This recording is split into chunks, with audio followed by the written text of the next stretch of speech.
I am telling you briefly about the joints. The joints are the articulation between the two bones or maybe the cartilages. These joints, if we see in the human bones, there are 206 bones. Out of the 206 bones, only the part of the hyoid bone of neck region which is articulating with each other. The function of the junction or the articulation is for the movements. Some joints are immovable. For example, the sutural joints of the skull, and some joints are less movable for the cartilaginous joints of the body. Example of it is intervertebral disc and symphysis pubis, sternoclavicular joint, like that. Besides that, the other joints of the body are freely movable. These are ball and socket type of synovial joint, and example of it is the shoulder joint, the hip joint, like that. For the study of the joints, or we classify the joints. In short, the classification of the joints based on the structural pattern, also on the regional pattern, and third is on the basis of functional aspect. According to the structural pattern, the joints are classified as the sutural joints and also the synovial joint and the cartilaginous joint. Regional classification is depending upon the location of the joints. For example, the skull joints, for the vertebral joints, and for the limbs joints. The third one, functional aspect, that is on the function of the joints, we classify that some joints are immovable. These are the synarthrosis, and some joints are less movable. These are the amphiarthrosis, and the freely movable joints are diarthrosis. Afterwards, I come to the freely movable joints. In upper limb, the freely movable joint is the shoulder joint.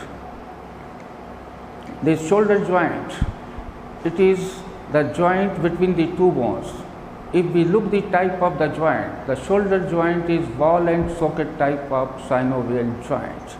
As I used here the ball and socket, the head of the humerus is acting as a ball and the socket is the glenoid cavity of the scapula.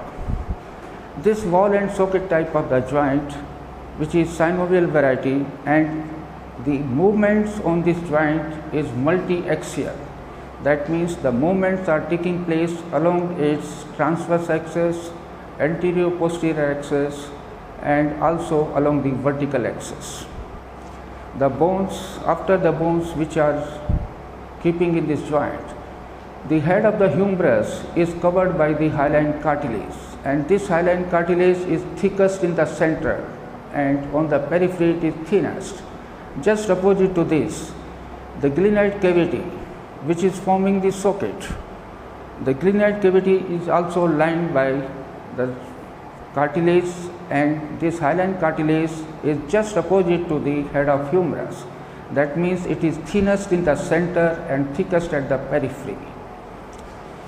Afterwards, the various ligaments which come under the shoulder joints. These ligaments, important one is the fibrous capsule. The fibrous capsule is lining the complete peripheral part of the glenoid cavity, and on the humerus it is attached along the anatomical neck of the humerus. This is the anatomical neck of the humerus, so it is attached along the anatomical neck of the humerus, and it is deficient between the two tubercles. This is the greater and this is the lesser. Between these, the fibrous capsule is deficient. This deficiency is for the passage of the long head of the biceps and also the one branch, ascending branch of the circumflex that is passing through this gap. And this capsule is thickened and it is supported by the another muscles, and these muscles which are supporting this capsule they are the rotator cuff. The rotator cuff is including the following muscles, and these muscles are supraspinatus, infraspinatus,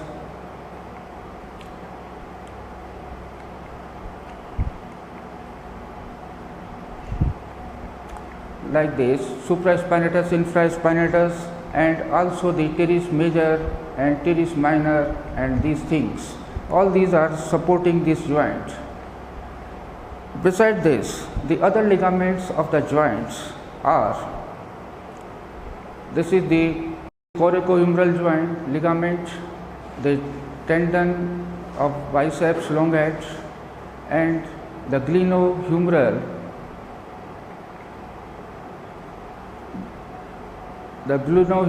ligament. This glenohumeral ligament is covered the glenoid cavity, the peripheral margin of the glenoid cavity, and also attached to the part of the head of the humerus. This glenohumeral ligament, it is the part of thickening of the fibrous capsule. The fibrous capsule is thickened anteriorly, and it is forming the superior part thickening, the middle part thickening, and the inferior part thickening. And these thickening are named as the superior, middle, and inferior glenohumeral ligament. So this thickening of the ligament, they also supported the fibrous capsules. Besides this, the thickening of the fibrous capsules also forming the another joint, that is the coracohumeral, and also the part of the transverse ligament, transverse humeral ligament, this one. This is also the thickening, and this transverse humeral ligament is present between the two tubercles, and it is protecting this long head of the biceps. This tendon of the long head of biceps is passing below this transverse humeral ligament. And besides this, all these three ligaments, that is the part of the glenohumeral ligament, transverse humeral ligament, and fibrous capsule, these are the present by the thickening of the fibrous capsule, or they are present inside the capsules. Because of this, they are named as the intrinsic ligaments. Besides these intrinsic ligaments, there are the accessory ligaments, and these accessory ligaments are the coracohumeral or coracoacromial ligament. These ligaments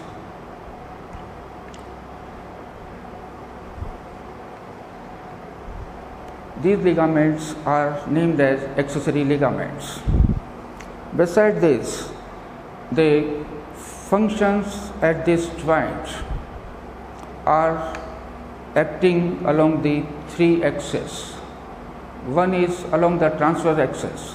Along the transverse axis, the movements are taking place, and these movements are you can see the joint, the ligaments very clearly here. This is the coracohumeral ligament, and this is the accessory ligaments, coracoacromial ligament, and this is the transverse humeral ligament, which is the intrinsic ligament, and these two are the accessory ligaments. Again, these are the part of the coracoacromial ligament and these things, and this is the tendon, long head of the biceps brachii. About the movements, this diagram is showing the relations of the joint. Anteriorly, the part of the pectoralis major muscles, this is the subscapularis muscles, and these subscapularis muscles, it is separating this from the axillary vessels. And posteriorly, inferiorly, it is separating the part. This is the part of the teres minor, and this is the part of the long head of the triceps, and this is the part posterior circumflex humeral artery, and this is the axillary nerve.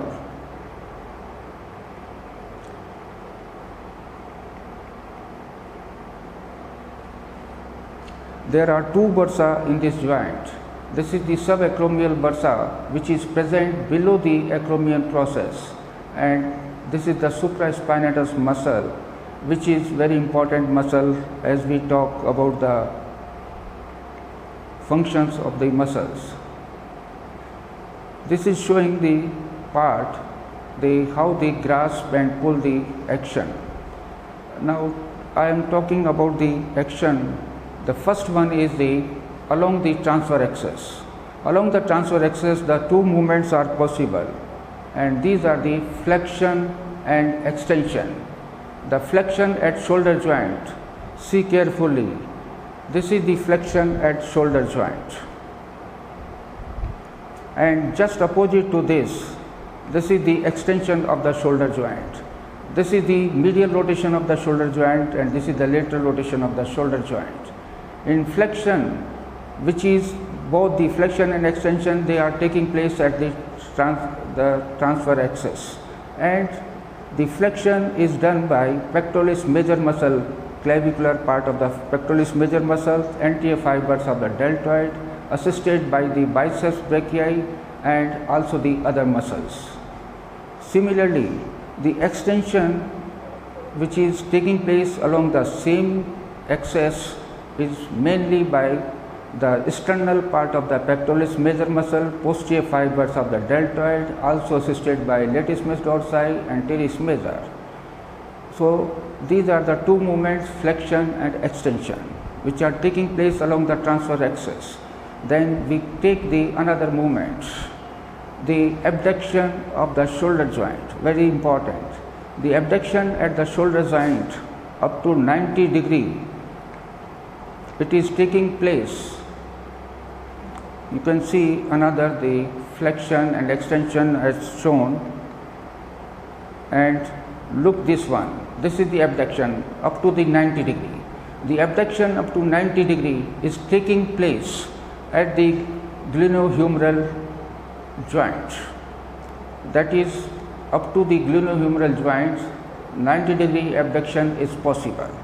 If we want more than abduction at the 90 degree, or from 90 degree to up to 120 degree, then for this action, first of all, the forearm should be laterally rotated. As forearm laterally rotated, then we do the abduction beyond the 120 degree, 90 to 120 degree.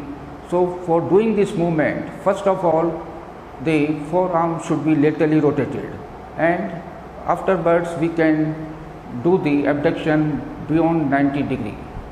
If we want to do the abduction more than 120 degree, the movement at the shoulder joint is possible up to 180 degree. For this movement, the scapula should come forward. The scapula should rotate forward, and afterwards we can do the movement about more than 100 up to 180 degree. That is called circumduction. This movement is possible only when the scapula comes forward, rotate forward, then we can do this circumduction. So these are the movements taking place at this joint. The shoulder joint, if we compare this shoulder joint, which is ball and socket type of the joint, in lower limb there is ball and socket type of the joint is hip joint. The hip joint compared to the shoulder joint is more stronger joint form, but there are some movements are restricted.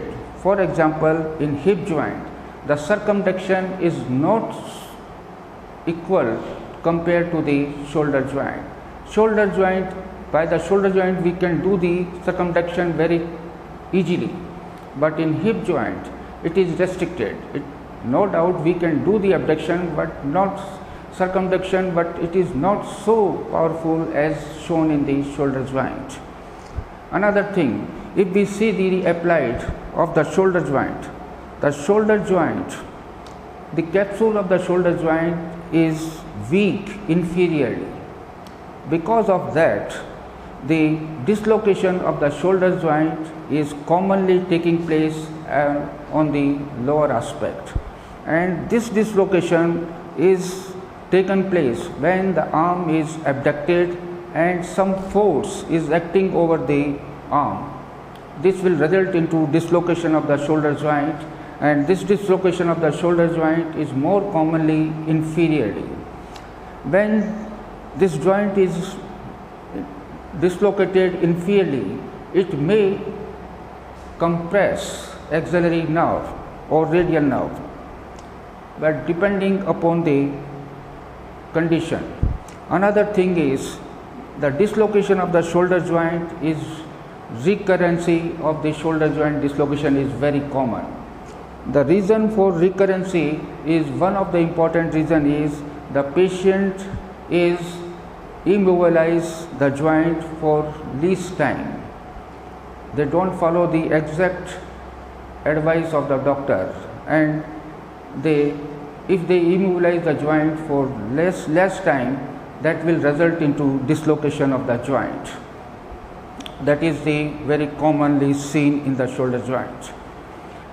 The another thing which is I want to narrate, because the blood supply and the nerve supply of the joint.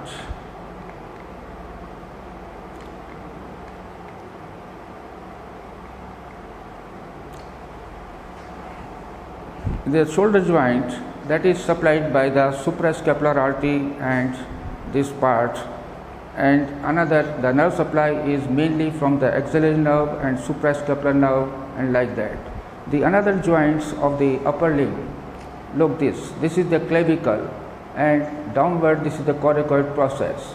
So this is the two part of the trapezoid part and acromioclavicular joint. This one, this is plain synovial joint, and this is the sternoclavicular joint. This is between the medial end of the clavicle and the part of the sacrum, and this joint is saddle variety of the joint. Another third type of the joint shown here, that is the first costo-cervical clavicular joint. This one. This is the first costal cartilage, and this is again the part of the clavicular part. This is called first costo-cervical clavicular joint. And another one is interclavicular joint, that is the joint between the medial end of the two clavicles.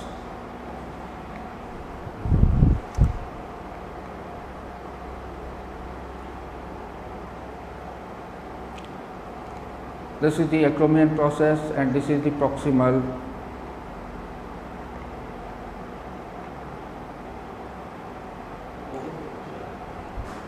And this diagram is showing the complete part of this is the glenoid labrum. The glenoid labrum, what happens that if we see the articular surfaces of the two joints, in shoulder joint, the head, which I told you, head of the humerus is comparatively larger than the glenoid cavity. The glenoid cavity of the joint is shallow. To deepen this glenoid cavity, there is surrounding part, glenoidal labrum. This glenoidal labrum is increasing the depth of the glenoid cavity, so it can cap the head of humerus properly. This is the glenoidal labrum. Another is glenohumeral ligament. This is the superior part of the glenohumeral ligament. This is the middle part, and this is the inferior part of the glenohumeral ligament.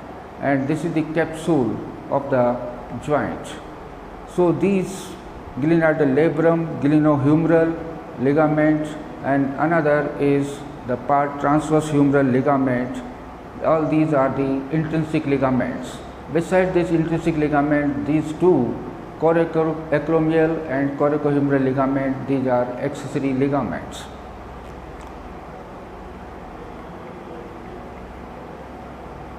And this diagram is showing the muscles relations and all that.